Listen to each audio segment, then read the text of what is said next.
Iya, Ustaz. Langsung itu ya. Iya, streaming juga. Berarti di sana sholat asar ya? Iya, Asar. Asar ya? Asar. Iya, iya, iya. Gimana, Ustaz? Mau langsung mulai aja? Ini udah cukup belum? Ah, baru 11 ya. Sambil kita coba remind lagi di grup.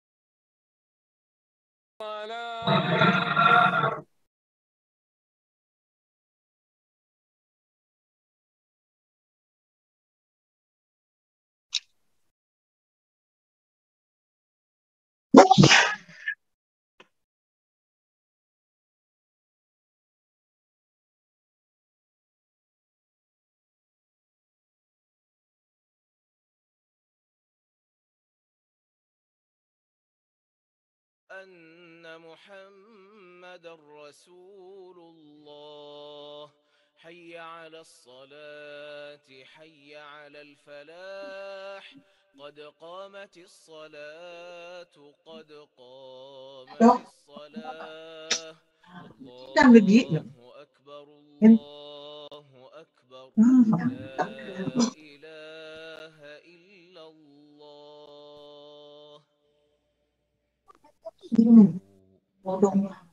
Ya, tiga. Ini kan kita yang udah. الله أكبر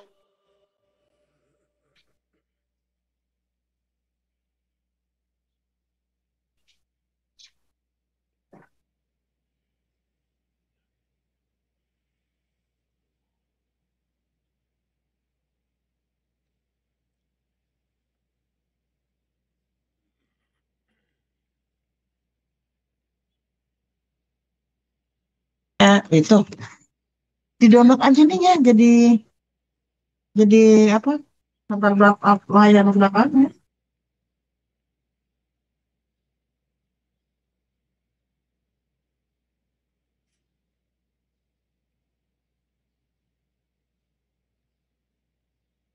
الله أكبر الله أكبر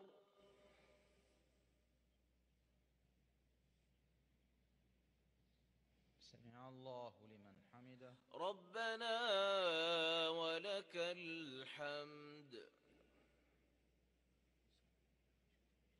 الله أكبر الله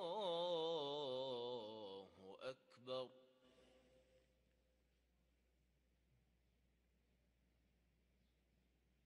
الله أكبر الله أكبر الله أكبر الله أكبر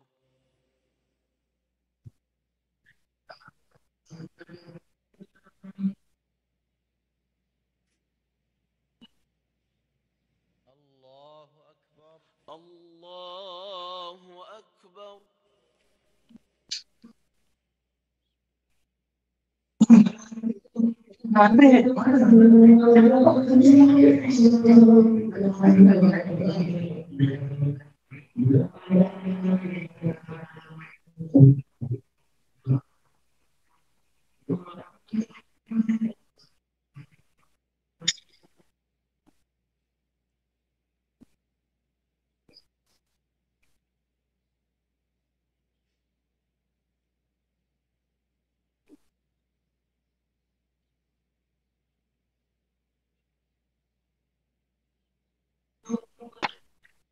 Ya, kita mulai Ustaz ya.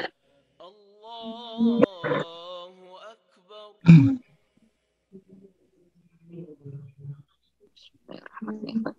Halo? Ya,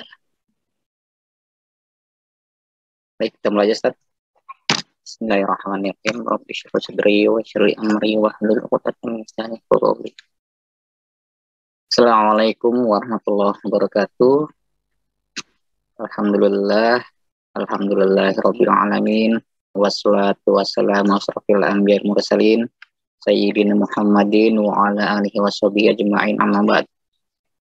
Pertama-tama dan yang paling utama, marilah sama-sama kita panjatkan puja dan puji syukur kita kepada Allah Subhanahu wa taala atas rahmat dan karunia-Nya kita masih diberikan beribu-ribu nikmat, di antara nikmat iman, Islam, ihsan, terlebih nikmat panjang umur, sehingga kita masih bisa diberikan kesempatan untuk bisa mengikuti pengajian yang insya Allah pada malam hari ini akan disampaikan oleh Al-Ustadz Al-Mukarram Dr. Haji Muhammad Fodal Rahman LSMA dengan tema mensucikan spirit tauhid.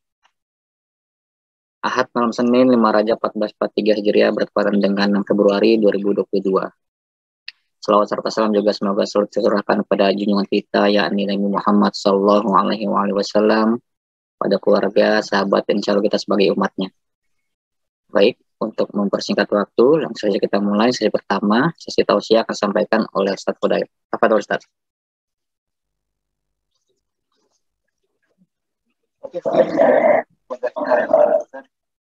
Ya. Suaranya kecil nih Ustadz. Afwan. Kecil ya? Ya. Halo? Ya. Bismillahirrahmanirrahim. Masih kecil ya? Sudah lebih baik dari tadi sih.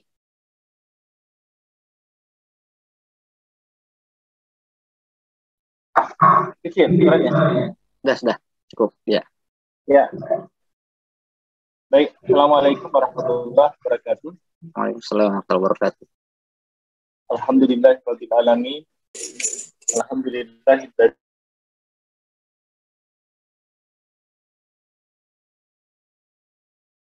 an'amana ilaina al-fusuq wal isyan wa ja'alna minar rasyidin. Allahumma shalli wa sallim wa barik ala sayyidina Muhammadin wa ala alihi wa sahbihi wa man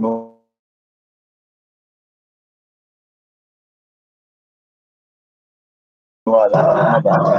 Alhamdulillah yang saya hormati segenap pimpinan dari NRA Group ya, yang hadir pada hari ini, ada Ibu Menteri Kokom ya, dan yang lain, Mas Reza ya, yang saya muliakan, yang saya hormati, Bapak Ibu serta pengajian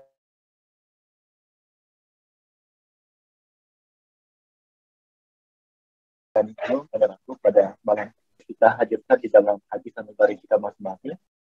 Oleh sebab nikmat, rezeki, karunia kehidupannya yang kita rasakan, yang kita nikmati sampai pada hari ini, sampai detik ini, ya, kita masih dengan kesempatan nih sama-sama bersuara tatap muka, bersilaturahim, dari kita memperbincangkan sesuatu, menyampaikan pesan-pesan keagamaan, menyampaikan satu dua ayat maupun hadis yang insya Allah ada manfaatnya buat kita, gitu ya. Bapak Ibu yang dirahmati Allah, hari ini Ahad ya, 6 Februari 2022. Keadaan kita saat ini dilihat dari interaksi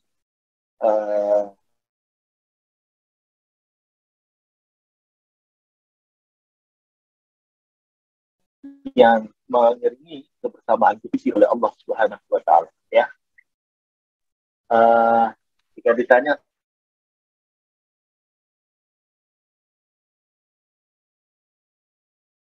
secara umum apa kita baik-baik aja, masih kurang nih, belum terlalu ya begini aja gitu ya.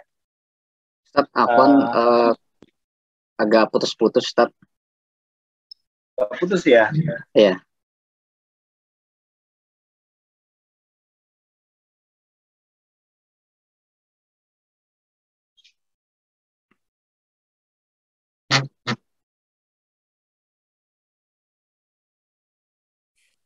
Halo? Ya. Halo? Ya, sudah jelas, Ustaz.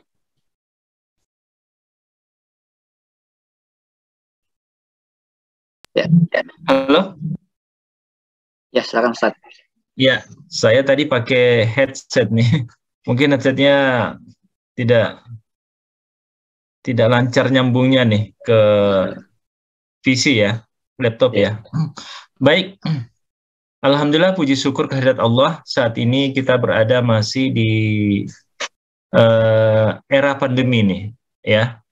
Saat ini kita memasuki gelombang ketiga dari serangan terjangan COVID-19, ya. Jadi kata Ustadz Abdul Somad bahwa COVID-19 ini tidak hanya menyerang bapak anaknya, tapi juga ibunya ikut gitu ya. Dengan nama saat ini Omikron gitu ya. Jadi kita masih diminta tentu ya untuk senantiasa tetap bersabar, tetap berhati-hati, tetap menjaga kesehatan. Jadi pola hidup yang bersih di dalam menjaga kesehatan ini rupanya sejalan dengan ajaran keislaman kita, ya. Mencuci tangan, gitu ya, memakai masker begitu. Yang ini misinya adalah menghindari kuman-kuman yang masuk ke dalam diri kita, ya.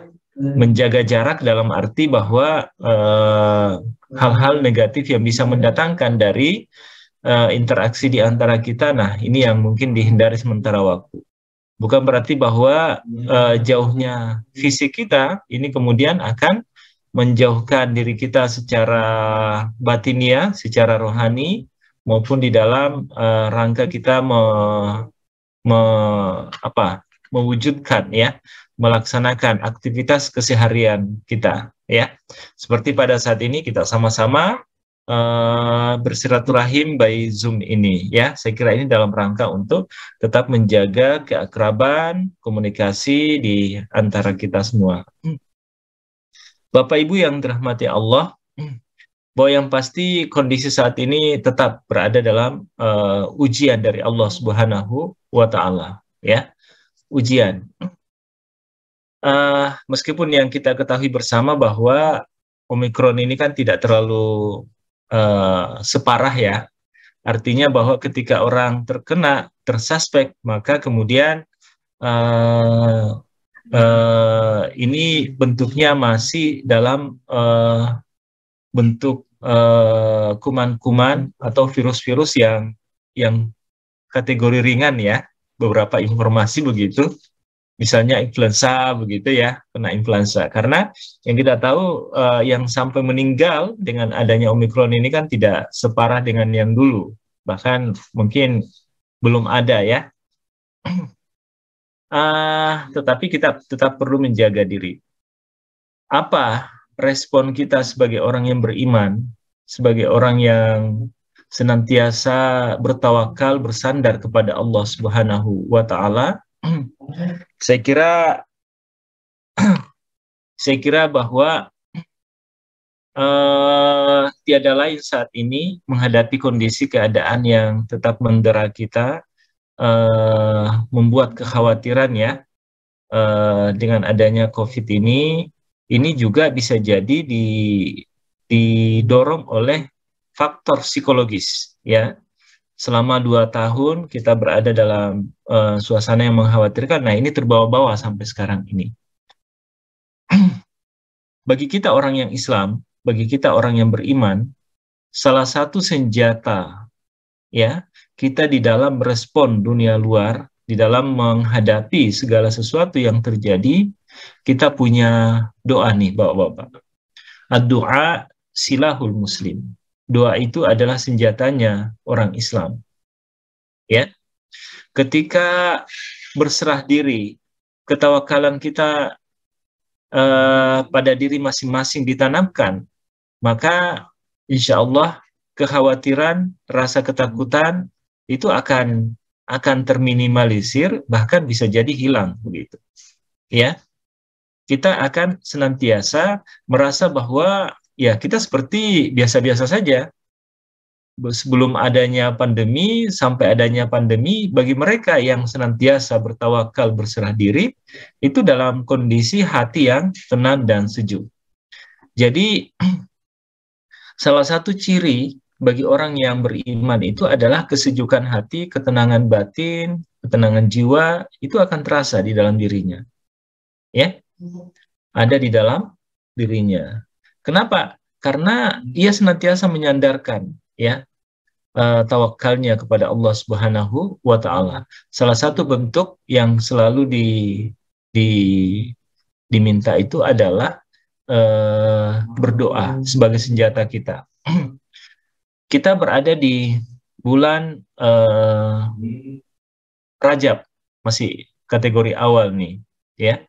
Salah satu doa yang diajarkan oleh baginda Nabi itu adalah Allahumma barik lana fi Rajab wa Sya'ban wa balighna Ramadan. Ya. Ya Allah, berkahi kami di bulan Rajab dan Sya'ban dan pertemukan kami dengan bulan suci Ramadan.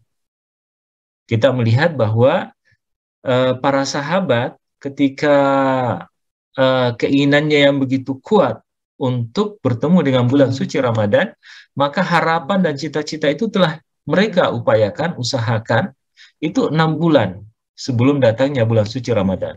Nah, ini 2 bulan menjelang datangnya bulan suci Ramadan. Nah, kita sudah diminta oleh baginda Nabi untuk senantiasa mengucapkan ini. Ya. Karena Rajab itu adalah bulanku, kata Syahrullah wa Sya'ban syahri wa Ramadan syahru ummati, kata baginda Nabi. Jadi bulan Rajab ini bulannya Allah, Sya'ban bulannya baginda Nabi, Ramadan bulannya umatku.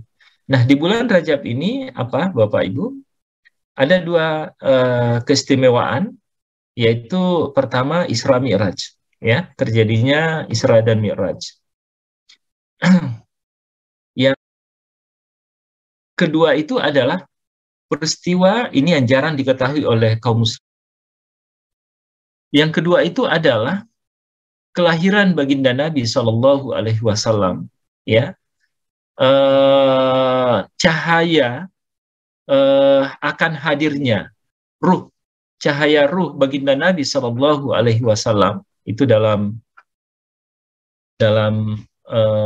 cerita dari siapa ini, seorang ulama besar ya, itu menyebutkan dari kakeknya Nabi Abdul Muthalib itu ditiupkan ruh cahaya baginda Nabi itu kepada Siti Aminah, ya. Jadi Abdul Muthalib sebagai kakeknya Nabi, cahaya kenabian dari sisi zurriyah keturunan itu ditiupkan kepada ibunda Aminah, ibundanya baginda Nabi Shallallahu Alaihi Wasallam. Itu terjadi pada bulan Rajab, ya. Di bulan Rajab ini kita diminta untuk berpuasa tentu, gitu ya. Tetapi baginda Nabi itu lebih banyak puasanya setelah bulan suci Ramadan, ada bulan Sya'ban. Di bulan Rajab juga beliau berpuasa. Meskipun ini ada yang memperdebatkan, tetapi kita menerima dalilnya mereka yang menjadikan bulan Rajab ini untuk senantiasa juga berpuasa, gitu ya. Jadi di bulan Rajab ini Bapak Ibu, kita mengagungkan, kita banyak membesarkan nama Allah Subhanahu wa Ta'ala. Dalam wirid-wirid kita, dalam zikir-zikir kita, memperbanyak kalimat Subhanallah walhamdulillah wala ilaha illallah wallahu akbar. Ya. Misalnya ada doa itu yang seringkali juga kita dengar, Subhanallah bihamdihi subhanallah al-azim. Astagfirullah. Subhanallah wa bihamdihi subhanallahil azim. Ya. Ini 2 kalimat yang ringan di lisan tapi sangat berat dalam timbangan kebaikan dan keburukan. Artinya bahwa zikir ini, wirid ini sangat banyak memperberat amalan kebaikan, ya. kita nanti di akhirat kelak, dan sangat dicintai oleh Allah Subhanahu wa Ta'ala. Apalagi Bapak Ibu, ketika ini dibaca setelah terbit fajar sampai datangnya sholat subuh, ya gitu ya. Jadi setelah azan kita seringkali baca menjelang iqamah untuk mendirikan ibadah sholat subuh. Subhanallah wa bihamdihi subhanallahil azim. Mari Bapak Ibu untuk seringkali kita baca wirid ini. Salah satu khasiat wirid ini juga utang itu insya Allah akan secepat mudah dilepas begitu ya. Kita bisa terbebas dari utang piutang. Ya tentu caranya adalah dengan membayar utang. Cuma kan barokah dari doa itu sangat perlu. Nah, salah satu doa membebaskan diri kita dari utang piutang, dan tentu hal-hal yang mengkhawatirkan kita, ini doa ini cukup baik untuk kita baca bersama. Bapak Ibu yang dirahmati Allah, doa selain itu adalah doa yang sering kali kita baca adalah doa Al-Fatihah ya, surah Al-Fatihah. Bacaan surah Al-Fatihah ini salah satu namanya adalah Asy-Syifa. Salah satu nama dari surah Al-Fatihah itu adalah Asy-Syifa, yaitu penyembuh.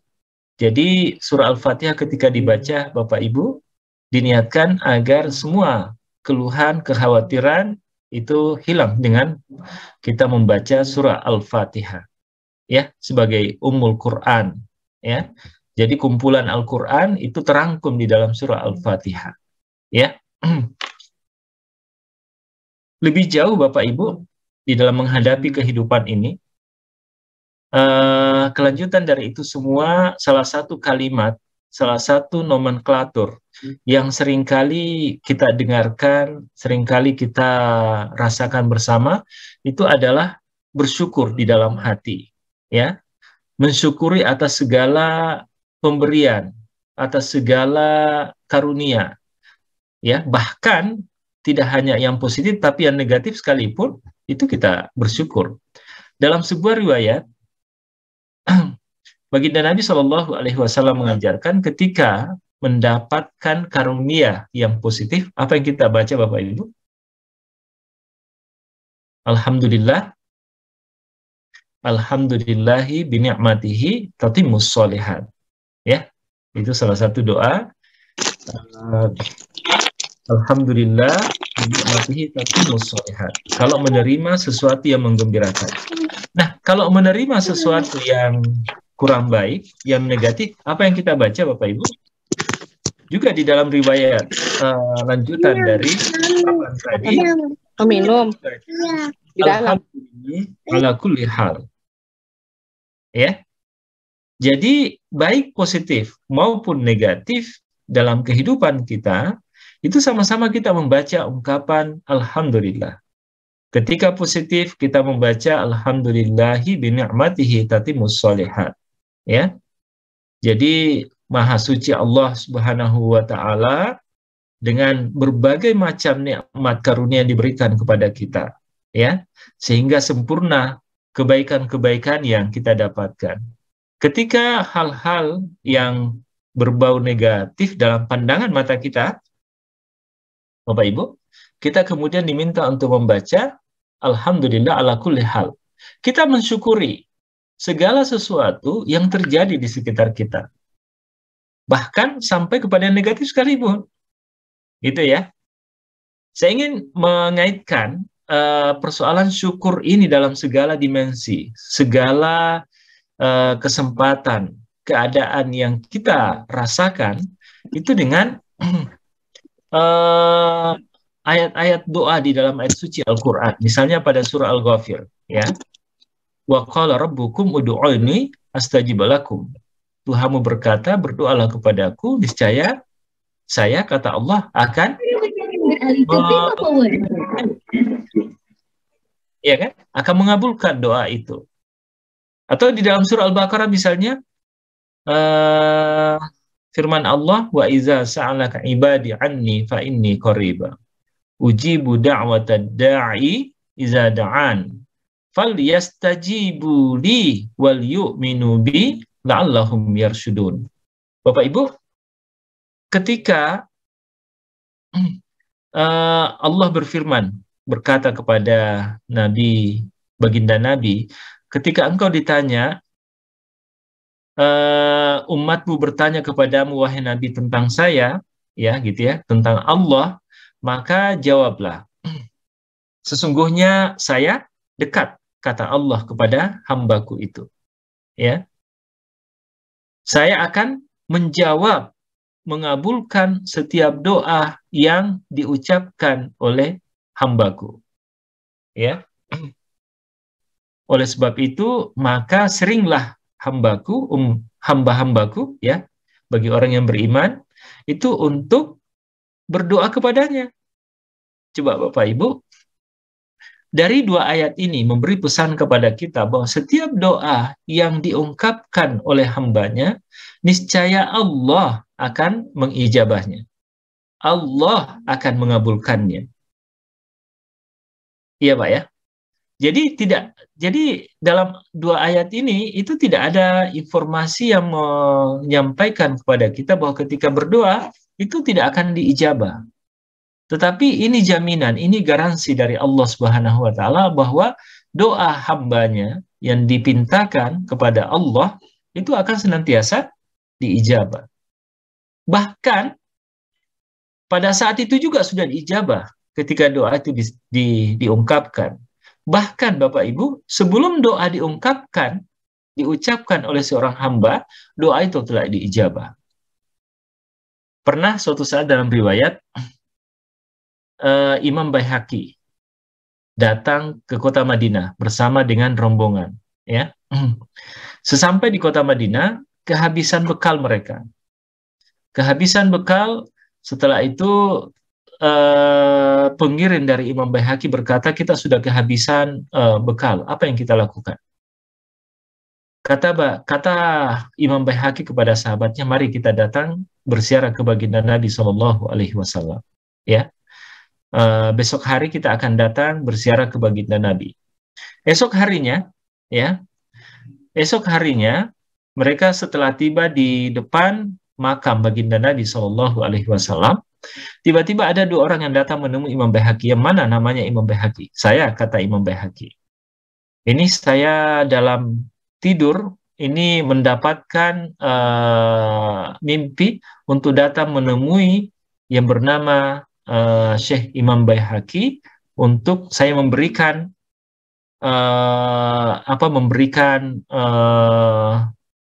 kebutuhan-kebutuhan yang dibutuhkan. Coba Bapak Ibu, bahwa permintaan, kesulitan, kesempitan yang dialami oleh seorang hamba, ya, oleh Imam Baihaqi beserta dengan para pengiringnya, itu telah diijabah sebelum mereka bertemu dengan baginda Nabi. Artinya ketika ungkapan hati seorang hamba kepada Allah Subhanahu wa Ta'ala terkait dengan pemenuhan kebutuhannya, Allah telah menjawabnya. Apalagi kalau kita berada di Ardil Muqaddasah, berada di tanah suci gitu ya, Pak ya. Iya. Jadi apa yang menyebabkan ini Bapak Ibu? Ijabah itu di mana kedua ayat itu menjamin bahwa setiap doa yang diucapkan oleh seorang hamba itu diijabah, digaransi, jaminan. Persoalannya kemudian Bapak Ibu, kenapa kita merasa bahwa ketika kita berdoa, doa itu tidak diijabah atau belum diijabah, padahal ayat itu sudah memberi jaminan.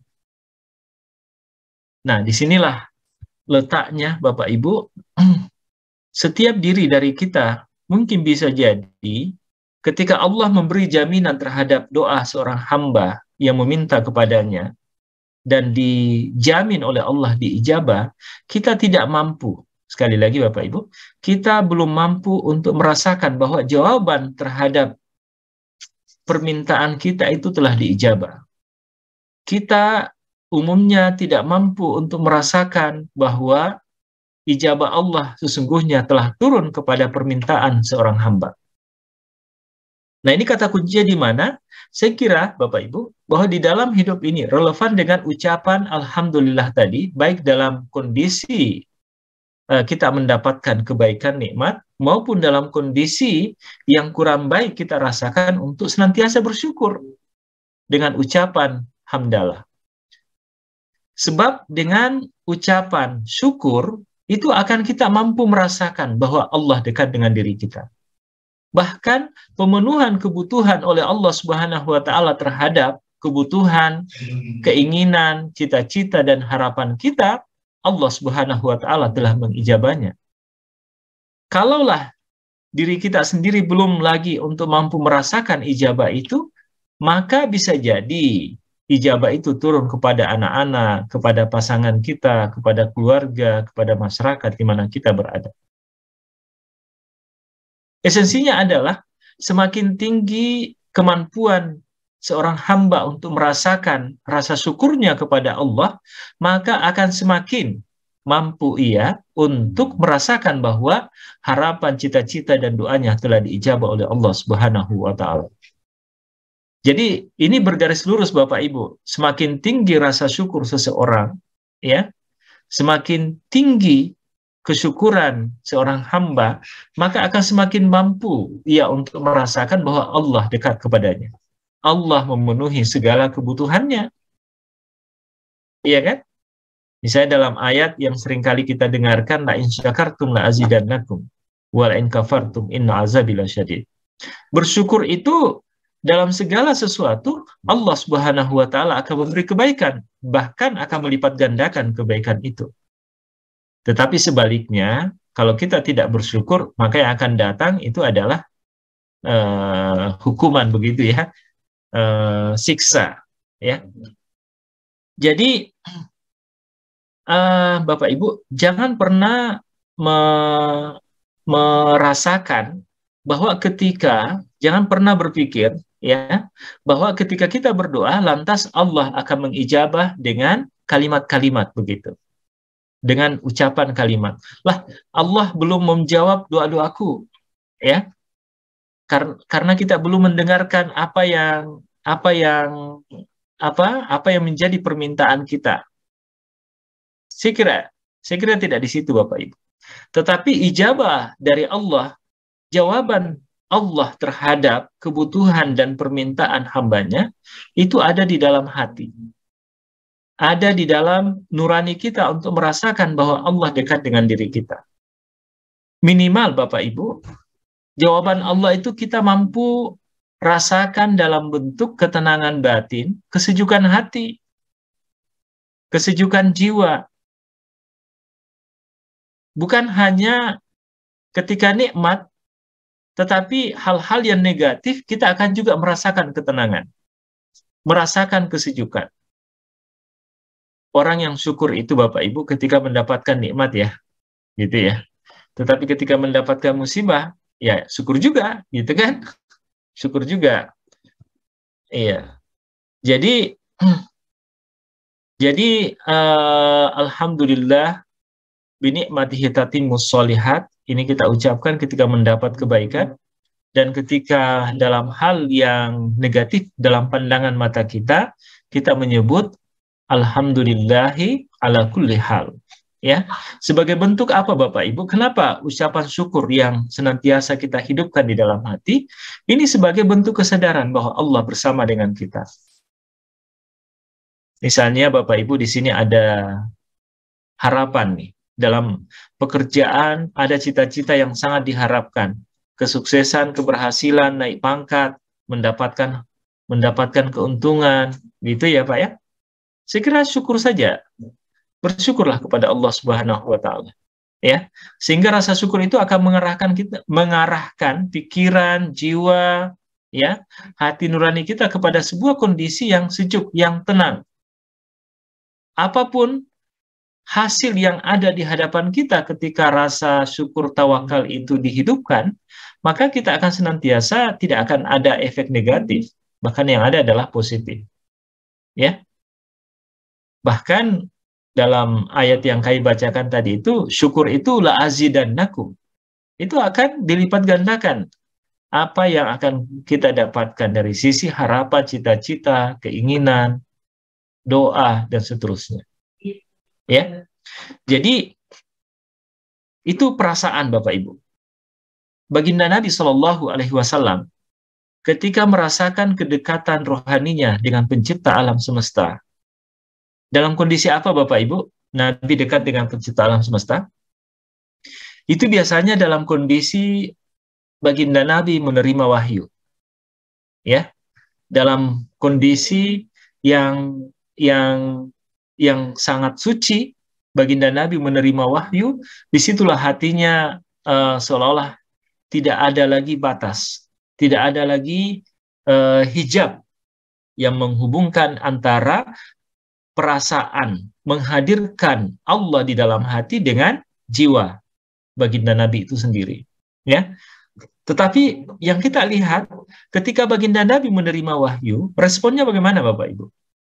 Itu kan Nabi menerima wahyu kadang dalam keadaan bercucuran keringat, badannya bergetar, ya. Bahkan rasa takut yang muncul pada diri Baginda Nabi Shallallahu Alaihi Wasallam, ya. Bahkan sampai-sampai orang Quraisy Mekah melihat Nabi ketika menerima wahyu, itu orang yang kesurupan katanya. Orang yang epilepsi gitu ya. Nah, Bapak Ibu, di mana relevansi bahwa ketika kita dekat dengan Allah, ketenangan batin, kesejukan hati yang muncul? Di mana letak hubungannya Bapak Ibu? Yang pasti bahwa ketika Allah dekat dengan kita, kesejukan hati, ketenangan batin terasa. Kenapa Baginda Nabi merasakan hal yang demikian ketika menerima wahyu? Itu karena, Bapak Ibu, oleh sebab begitu besarnya wahyu dari Allah Subhanahu wa Ta'ala untuk sampai kepada seorang manusia. Ini menunjukkan kemahakuasaan Allah Subhanahu wa Ta'ala. Cahaya dan nur Allah Subhanahu wa Ta'ala ketika sampai kepada seorang hamba, apalagi kalau itu sifatnya wahyu ya, perintah gitu ya. Itu tubuh dan fisik manusia seolah-olah dalam kondisi yang berat untuk menerima itu. Dan itu adalah respon secara kimiawi pada tubuh manusia, pada diri manusia. Ya, coba lihat Bapak Ibu film-film tentang kenabian, kerasulan, Nabi Yusuf, Nabi Yakub, Nabi Syuaib, Nabi Musa. Mereka ketika menerima wahyu itu kondisi badannya bercucuran keringat itu. Itu kenapa? Itu hal yang lumrah Bapak Ibu. Kondisi di mana tubuh fisik seseorang ketika bertemu dengan zat yang maha suci, zat yang maha mulia, ya, apalagi ini wahyu begitu ya, wahyu yang maha suci dari Allah Subhanahu wa Ta'ala, maka itu adalah respon tubuh dan fisik pada saat itu, ya.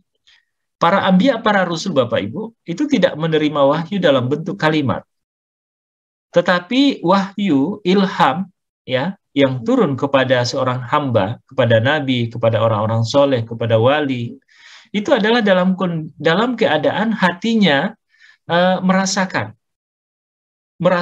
wahyu yang turun kepada hati mereka. Lalu kemudian dalam lisan, dalam bahasa orang soleh itulah yang membahasakan wahyu yang mereka terima. Ya. Ya, tentu dalam bimbingan Allah Subhanahu wa Ta'ala untuk memberi kemampuan kepada seorang nabi, rasul, wali, ya, orang-orang soleh untuk membahasakan apa yang ia dapatkan dari Allah Subhanahu wa Ta'ala. Kembali kepada yang tadi, bahwa persoalan hati yang senantiasa dekat, rohani yang senantiasa dekat kepada Allah Subhanahu wa Ta'ala, ini akan mengantarkan diri kita sekali lagi kepada kesejukan hati, ketenangan batin, ya, kesucian kita di dalam berpikir, bahkan ini menjadi bimbingan, tuntunan Allah Subhanahu wa Ta'ala kepada seorang hamba agar hidupnya senantiasa lurus. Ya. Jadikan Bapak Ibu kedekatan rohani kita, itu sebagai media untuk kita berdialog, untuk kita berkomunikasi dengan pencipta alam semesta. Karena di sana akan membawa kebaikan, ya, membawa kesejukan, ya, kepada seorang hamba yang senantiasa menghaturkan, ya, mendekatkan rohaninya kepada pencipta. Terakhir Bapak Ibu, ada hadis Nabi di dalam menghadapi persoalan pandemi ini, ya, ini yang mendera kita saat ini lagi, untuk mengurangi kekhawatiran, rasa takut, ya. Ya tentu tetap menjaga prokes gitu ya, protokol kesehatan. Hadis Nabi yang mungkin seringkali kita juga dengar, ajaban di amril mu'min, ya, in asobat ajaban di amril mu'min, anna amra kullahu khair, in asobat husarra syakara fakana zalika khair, wa in asobat hudarra sobara fakana zalika khair. Itu menakjubkan bagi orang yang beriman, ya. Semua urusannya itu baik, semua kondisi keadaannya baik. Ketika ia menerima nikmat karunia, maka ia bersyukur. Itu positif baginya. Tapi ketika ia menerima sesuatu yang negatif dalam pandangan matanya, ia juga bersabar, dan itu menjadi baik, ya.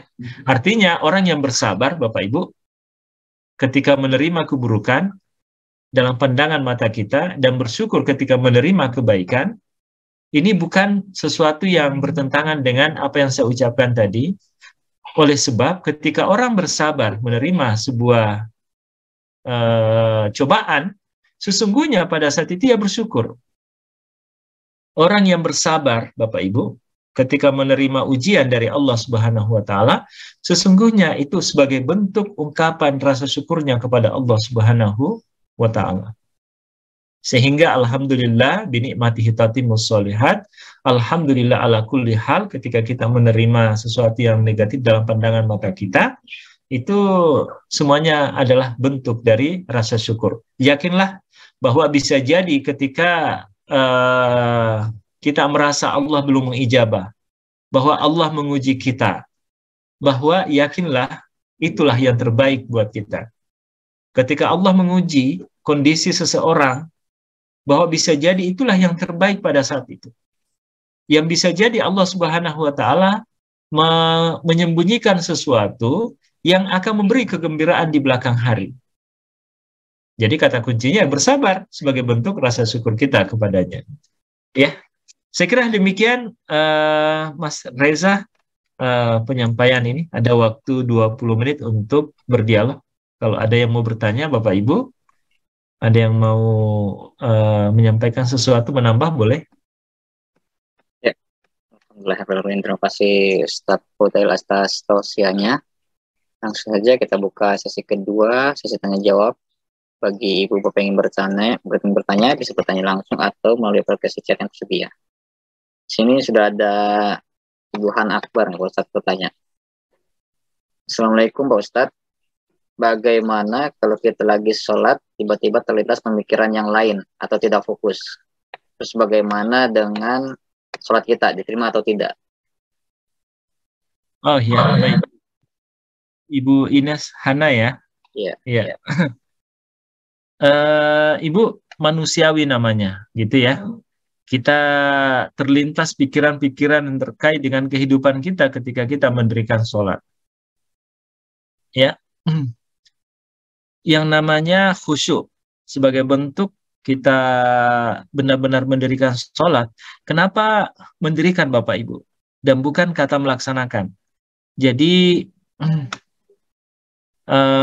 dalam bahasa Arab itu aqimus sholah, dirikan sholat. Bukan i'malu as-sholah atau if'alu as-sholah, bukan kerjakan. Oleh sebab kata mendirikan, Bapak Ibu, itu terangkum di dalamnya melaksanakan. Itu semua dimensi, semua organ tubuh. Fisik, hati, pikiran, itu semuanya larut di dalam ibadah sholat yang kita laksanakan, yang kita dirikan. Itu makna daripada aqimus sholah, atau mendirikan ibadah sholat. Qad aflahal mu'minun alladzina hum fi sholatihim khashi'un. Ya, Jadi orang khusyuk itu orang yang beruntung. Jadi orang beriman yang beruntung itu adalah orang yang khusyuk di dalam sholatnya. Ya. Nah, apa makna khusyuk itu Bapak Ibu? Makna khusyuk itu adalah menurut Imam Ali, ketika Imam Ali karamallahu wajhah, ketika pikirannya saat di dalam ibadah sholat terpotong dengan persoalan kehidupan duniawinya, maka ia kembali untuk pikirannya, perhatiannya menuju kepada pencipta alam semesta, di mana ia mendirikan sholat pada saat itu. Ya, jadi kapan terputus ingatan kita kepada Allah di dalam ibadah sholat? Kapan kita sadar? Langsung kembali. Sementara ulama fikih memahami bahwa khusyuk itu adalah tidak menggerak-gerakkan badan di luar dari ibadah sholat. Ya kan, Pak ya? Misalnya mazhab Syafi'iyah mengajarkan jangan menggerak-gerakkan tubuh di luar dari ibadah sholat 3 kali. Karena itu bisa mengganggu. Iya kan? Sementara ulama sufi misalnya mengajarkan khusyuk itu adalah tersingkapnya hijab antara seorang hamba dengan pencipta. Ya. Jadi hijab di situ yang dimaksud itu perasaan yang sangat larut di dalam menghadirkan bahwa Allah hadir bersama dengan diri kita. Ya. Jadi Ibu yang bertanya tadi, ketika misalnya terputus pikiran kita dengan Allah ketika sholat karena mengingat pekerjaan, mengingat keduniawian kita, itu manusiawi, Pak Ibu, manusiawi itu. Tetapi setelah kembali ingat, sadar, lah ini kok hilang lagi pikiran kita dengan Allah, cepat kembali untuk fokus. Jadi al-insan mahallul khata' wan nisyan, manusia tempatnya salah dan khilaf. Bukanlah manusia yang baik itu yang tidak pernah salah, tetapi manusia yang baik adalah manakala salah, ia cepat sadar akan kesalahannya. Jadi ini memang perlu dilatih, Ibu, ya. Khusyuk di dalam sholat agar senantiasa lebih dominan ingatan pikiran kita dengan pencipta alam semesta. Ini yang perlu dilatih ini. Ya tentu bagaimana khusyuk di dalam sholat, Ibu, adalah dengan cara ketika tiba waktu sholat cepat kita sadar bahwa saatnya untuk memenuhi panggilan Allah. Ketika waktu subuh tiba, Ibu, kita cepat mempersiapkan diri. Bahkan sebelumnya kita tahajud, kita sholat witir, itu bagian daripada mempersiapkan diri. Ketika di sholat-sholat lain misalnya ketika azan berkumandang, cepat menjawab seruan Allah dengan berwudu. Di dalam berwudu juga setiap gerakan wudu kita nikmati, kita resapi, membasuh wajah, membasuh tangan, membasuh kepala dan kaki, kita niatkan agar dekat dengan pencipta alam semesta. Ini semuanya akan membawa di dalam ibadah sholat untuk merasakan kekhusyuan itu. Saya kira demikian. Alhamdulillahirrahmanirrahim. Terima kasih Ustaz atas penjelasannya. Ini kemudian ada Bapak Haji Karmanto ya. Assalamualaikum Ustaz. Bagaimana cara agar kita lebih banyak bersyukur, tidak banyak mengeluh? Dan bagaimana bentuk rasa syukur kita pada Allah SWT? Apakah cukup dengan mengucapkan Alhamdulillah saja? Ya. Bersyukur kepada Allah Subhanahu wa Ta'ala itu intinya, esensinya adalah ada pada merasakan. Ada pada merasakan bahwa Allah dekat dengan diri kita, ya.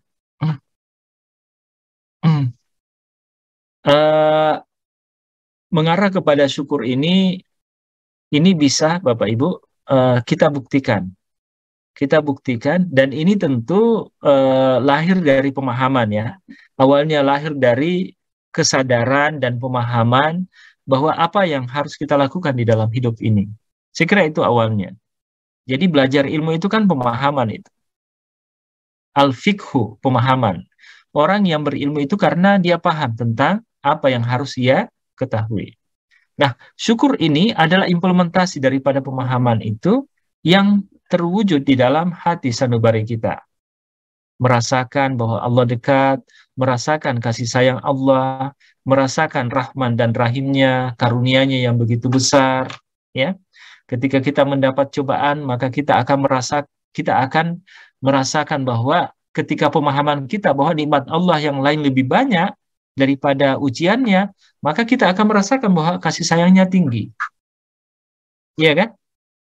Ketika suatu saat kita merasakan sebuah cobaan dari Allah, lalu kita memahami bahwa cobaan ini sesungguhnya belum seberapa dibandingkan dengan cobaan yang ditimpakan kepada saudara-saudara kita yang lain. Iya kan? Cobaan yang ditimpakan kepada orang lain belum seberapa dengan nikmat yang kita dapatkan. Hasil pemahaman seperti ini itu akan mengantarkan kita kepada sebuah rasa bahwa sesungguhnya kasih sayang Allah sungguh maha besar kepada diri kita. Bapak Ibu, rasa syukur yang tinggi di dalam hati itu akan bergaris lurus dengan keinginan untuk senantiasa merasa ringan kita. Kita semakin rajin, kita semakin terpanggil untuk mendirikan ibadah secara khusyuk itu. Orang yang syukurnya tinggi, Bapak Ibu, ketika di dalam ibadah sholat, ibadah-ibadah yang ia dirikan, yang ia laksanakan, itu akan terasa ringan. Akan terasa batinnya tenang, sejuk, merasakan bahwa Allah dekat dengan dirinya. Iya kan? Tapi perasaan yang jauh dari Allah, dia akan melaksanakan sholat, ya seadanya saja. Hanya sekedar untuk menggugurkan kewajiban. Yang kedua, orang yang syukur, Bapak Ibu, yang tinggi syukurnya, itu akan senantiasa ringan tangan untuk berbagi kepada sesamanya. Jadi maaf kalau ada yang kikir, ada yang pelit misalnya, itu syukurnya kurang gitu ya. Ya, bantuan apa saja, pertolongan apa saja, tidak selamanya dalam bentuk harta benda, tetapi semua potensi yang kita miliki ketika kita ringan untuk berbagi, saya kira ini sebagai ungkapan rasa syukur di dalam diri. Nah, kalau pertanyaannya tadi bagaimana melahirkan, memaksimalkan rasa syukur itu, ya saya kira tadi dari pemahaman tentang nilai kebaikan dan keburukan, nilai kebenaran dibandingkan dengan kesalahan. Saya kira ini akan mengantarkan diri kita untuk senantiasa memaksimalkan kebaikan-kebaikan itu. Termasuk senantiasa berbagi. Wah, ini baik nih ketika kita berbagi nih, ya kan? Ketika datang waktu azan untuk sholat, kita langsung menjawab karena ini baik ini. Nah, aktivitas yang terus-menerus seperti ini memelihara nilai-nilai kebaikan, nilai-nilai kebenaran, dan nilai-nilai keindahan di dalam diri, ini akan mengantarkan diri kita untuk senantiasa syukur itu akan tetap terpelihara, terjaga di dalam diri kita. Saya kira itu, Pak Karmanto ya. Ya. Selanjutnya ini ada dari Pak Muhammad Dayan ya. Salam Ustadz. Upaya apa yang harus kita lakukan agar kita fokus tauhid ya Ustaz? Fokus tauhid. Iya. Fokus tauhid ya. Ya. Saya kira apa yang disampaikan tadi ini Pak, ya saya kira semuanya mengarah ke sana itu. Tauhid itu Bapak Ibu, apa sih tauhid itu? Tauhid itu kan mengakui. Tauhid itu adalah syahadat Bapak Ibu. Ya.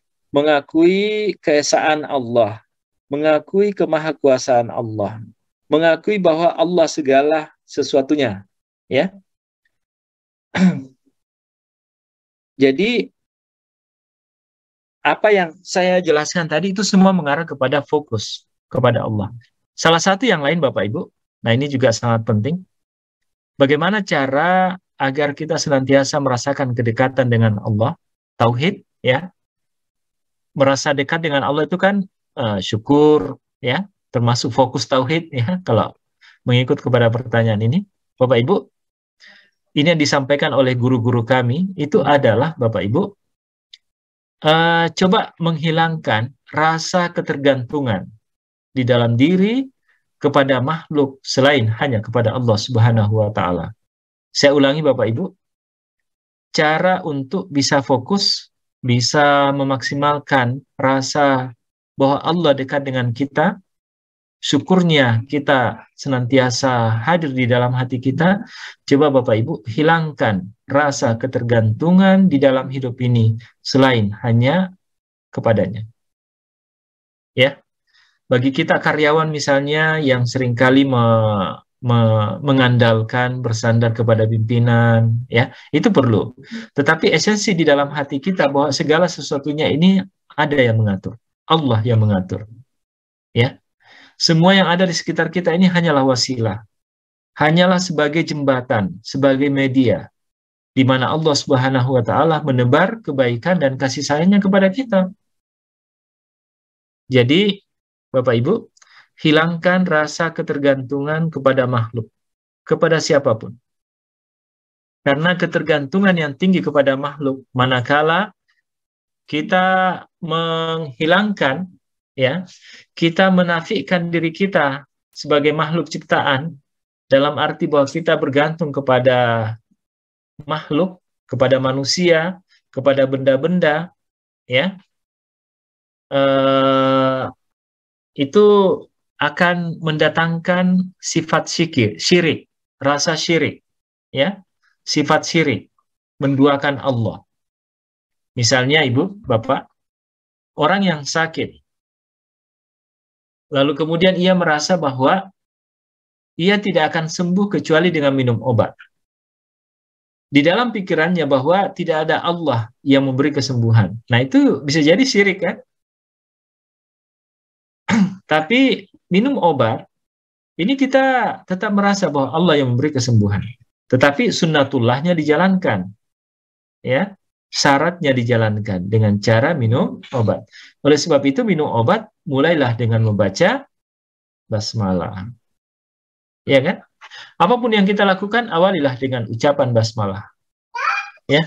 Mau bekerja, mau berpakaian, mau mandi, mau makan, mau tidur, apapun yang kita lakukan, bacalah basmalah. Ya. Dengan basmalah ini rasa syukur, tawakal, bersandar diri secara vertikal kita kepada pencipta alam semesta, ini akan dapat terasa Bapak Ibu. Mari coba kita ada sebuah syair ini, nasyid ya, nasyid terkait dengan basmalah yang seringkali kita dengarkan Bapak Ibu. Semoga dengan bacaan nasyid ini kita akan mampu merasakan bahwa Allah itu sesungguhnya dekat, ya. Bismillah tawassalna billah. Bismillah tawassalna billah. Bismillah tawakkalna ala Allah. Bismillah, bismillah, bismillah. Jadi dengan bismillah kita bertawassul kepada Allah Subhanahu wa Ta'ala. Kita mendekatkan diri kepadanya dengan cara menjadikan basmalah, niat basmalah sebagai media untuk kita merasakan bahwa Allah dekat dengan diri kita. Dengan basmalah kita bertawakal kepadanya. Itu intinya Bapak Ibu. Mari Bapak Ibu coba kita sama-sama ya, agar kita tidak hanya sekedar pemahaman, tetapi juga di dalam hati kita merasakan bahwa Allah itu dekat. Dan ini sebagai wujud tauhid, ya, kesempurnaan tauhid. Bismillah tawassalna billah. Bismillah tawassalna billah. Bismillah tawakkalna ala Allah. Bismillah, bismillah, bismillah. Bismillah ya Allah ya Rahim. Bismillah ya Allah ya Karim. Bismillah, bismillah, bismillah. Bapak Ibu, nasyid yang seperti ini kalau kita resapi, apalagi kalau paham dengan maknanya, itu akan semakin terbawa kita Bapak Ibu di dalam sebuah Ustaz, Afwan suaranya ngecil ya. Suaranya jadi lebih kecil Ustaz Afwan. Kecil ya? Iya. Nggak tahu nih. Saya kira itu ya jawabannya Bapak Dayan ya. Ya, baik. Mungkin tadi volumenya kepencet atau gimana Ustaz? Selanjutnya ini mungkin pertanyaan terakhir ya dari sosial media Facebook Ibu Riana Sulardi Putri. Assalamualaikum Ustaz. Izin bertanya pertama, bagaimana hukum doa yang kita titipkan kepada teman atau keluarga yang menunaikan ibadah ke tanah suci? Apakah insya Allah akan diajabah sebagaimana kita yang berdoa sendiri? Kemudian yang kedua, apa kiat-kiat agar kita tetap bersabar apabila doa kita belum terkabul? Oke. Nah, ini pertanyaan yang sering kali muncul ya di dalam manasik gitu ya. Pertanyaannya jarang muncul sih, cuma ini pertanyaan yang kadang muncul, boleh nggak gitu ya. Nah sekarang pertanyaannya, apakah juga diijabah ketika kita menitipkan doa? Ibu, Bapak, menarik pertanyaan ini. Apa yang membuat kebaikan-kebaikan itu mewujud?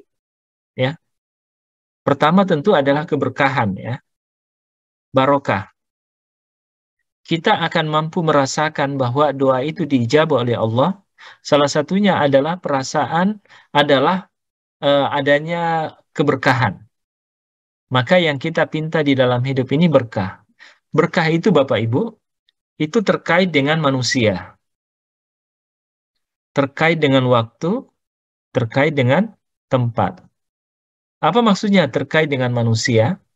Orang yang soleh, orang yang dekat suci kepada Allah, itu akan lebih mudah ya. Kita rasakan bahwa doanya diijabah oleh Allah Subhanahu wa taala ketimbang orang yang kesolehannya kurang lah begitu. Iya kan? Kenapa? Karena keberkahan diucapkan oleh orang yang soleh, orang yang dekat. Sama kepada pimpinan, kita yang tidak dikenal itu mungkin bisa jadi tidak akan didengar. Tetapi kalau orang yang dekat dengan pimpinan, maka permintaannya akan didengar. Kalau kita menjadikannya sebagai media wasilah, maka permintaan kita akan mudah diijabah. Nah, yang kedua terkait dengan tempat Bapak Ibu. Nah, tempat di mana doa itu diijabah secara cepat, di mana? Ya di tempat-tempat yang diberkahi. Apalagi di Saudi khususnya di Mekah maupun di Madinah, di tempat-tempat yang berkah, itu kan berkah Bapak Ibu. Di masjid, di tempat-tempat yang ibadah sholat biasa didirikan, itu doa itu diijabah oleh Allah Subhanahu wa taala yang kita bisa rasakan langsung. Termasuk waktu kapan doa-doa itu diijabah? Bapak Ibu, sebagaimana yang kita ketahui bersama, terkait dengan waktu itu adalah pada saat waktu sholat. Nah, setelah selesai sholat banyaklah berdoa. Termasuk juga hadis Nabi misalnya berdoa ketika sujud. Ya, itu waktu sujud sangat mustajabah doanya. Termasuk ketika hari Jumat. Nah, itu mustajabah di situ. Termasuk juga Bapak Ibu ketika Padang Arafah. Ya, paling mustajabah doa itu adalah pada tanggal 9 Zulhijjah pada saat wukuf. Makanya pada saat itu banyaklah berdoa. Kenapa? Karena ini semua terkait dengan keberkahan dari Allah Subhanahu wa taala. Jadi Bapak bertanya tadi, kalau menitip doa kepada mereka yang umrah itu sangat baik. Itu sangat positif Bapak Ibu. Apalagi Bapak yang berdoa menitipkan kepada orang untuk berdoa, berarti kan sudah dua yang berdoa itu.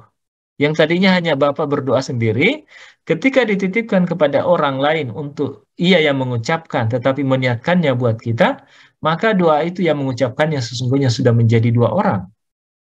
Iya kan? Permintaan yang dilakukan oleh dua orang itu akan lebih baik daripada satu orang. 1000 orang yang mendoakan itu lebih baik daripada 1 orang atau 2 orang. Semakin banyak orang yang mengaminkan terhadap doa-doa, maka Allah Subhanahu wa taala pun juga akan semakin besar untuk cepat memberi ijabah, ya, menjawab. Nah, yang berikutnya kiat-kiat agar kita tetap bersabar apabila doa kita belum terkabul. Jadi sabar ini bagian dari rangkaian untuk memahami ijabah Allah Subhanahu wa taala itu. Ya. Tadi saya sampaikan di awal Bapak Ibu bahwa apapun yang didoakan, diminta oleh hambanya, Allah menjawabnya. Ya. Kenapa kita belum merasakan bahwa Allah belum mengijabah? Karena persoalan hati yang tidak dekat dengan ijabah itu. Ya. Hati kita tidak mampu untuk merasakan bahwa sesungguhnya Allah telah mengijabah itu. Jadi jadi usaha upaya kita untuk senantiasa bersabar, dan ini tentu berawal dari pemahaman, pemikiran. Ketika kita berdoa, maka kita memahami bahwa berdoa itu dilanjutkan dengan bersabar. Bertawakal itu berserah diri kepada Allah, itu bagian daripada bersabar itu sendiri. Ya. Sehingga bagian daripada bersabar, tawakal, insya Allah kita akan mampu merasakan bahwa apa yang kita minta itu sesungguhnya telah diijabah oleh Allah Subhanahu wa taala. Misalnya Ibu Bapak, kita seorang anak, ya Allah, saya berdoa agar saya lulus dalam ujian. Ternyata belum lulus. Apakah doanya belum diijabah? Nah, bisa jadi Bapak Ibu, Allah Maha mengetahui maslahat si anak ini. Sehingga yang terbaik baginya pada saat itu adalah tidak lulus. Bisa jadi ketika ia diluluskan akan ada bencana, akan ada musibah, akan ada sesuatu yang tidak baik buat si anak itu. Si anak ini tidak lulus bisa jadi bagian dari skenario Allah agar anak ini lebih telaten lagi dalam belajar. Lebih bersabar lagi di dalam menerima sebuah kondisi yang tidak baik, begitu ya. Jadi Bapak Ibu, kita menjadi matang perasaan dan jiwanya itu karena ditempa dengan berbagai macam keadaan. Iya kan? Khawatir, takut, kegagalan. Iya kan? Kita semakin kuat hatinya, semakin mampu merasakan rasa syukur ketika kesuksesan itu tiba. Kenapa? Karena kita pernah merasakan kegagalan. Kita akan mampu merasakan nikmatnya kesehatan karena kita pernah merasa sakit. Coba, kalau tidak pernah merasakan sakit, maka kita tidak akan merasakan nikmatnya kesehatan itu. Iya kan? Jadi, skenario Allah Subhanahu wa taala di dalam memberi kondisi keadaan apapun seorang hambanya, itu insya Allah akan senantiasa baik buatnya.